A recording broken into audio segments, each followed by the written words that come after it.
Abu Talib നബിയെ വളരെയേറെ ഇഷ്ടപ്പെട്ടിരുന്നു.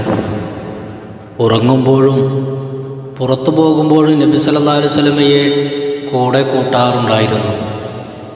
നബി സല്ലല്ലാഹു അലൈഹി വസല്ലമയ്ക്ക് വേണ്ടി മാത്രം പ്രത്യേകം ഭക്ഷണം നൽകാറുണ്ടായിരുന്നു. നബി സല്ലല്ലാഹു അലൈഹി വസല്ലമ അവർക്കൊപ്പം താമസിക്കുന്ന കാലത്ത് അബൂ താലിബിൻ്റെ കുടുംബം ഒന്നിച്ചിരുന്ന് മാത്രമാണ് ഭക്ഷണം കഴിക്കാറുള്ളത്. അവരോടൊപ്പം നബി സല്ലല്ലാഹു അലൈഹി വസല്ലമയും കൂടി ഭക്ഷണം കഴിച്ചാൽ മാത്രമേ അവർക്കെല്ലാവർക്കും വയറ് നിറയാറുണ്ടായിരുന്നുള്ളൂ. അവർ ഭക്ഷണം കഴിക്കാനിരിക്കുമ്പോൾ അബൂ താലിബ് അവരോട് പറയും, എൻ്റെ മകൻ വരുന്നതുവരെ നിങ്ങൾ കാത്തിരിക്കുക.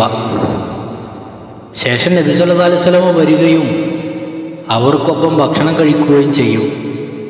അപ്പോൾ ഭക്ഷണം ബാക്കി വരികയും നബി സല്ലല്ലാഹു അലൈഹി വസല്ലമ തങ്ങൾ ഇല്ലെങ്കിൽ അവർക്ക് വയറ് നിറയാതിരിക്കുകയും ചെയ്യുമായിരുന്നു.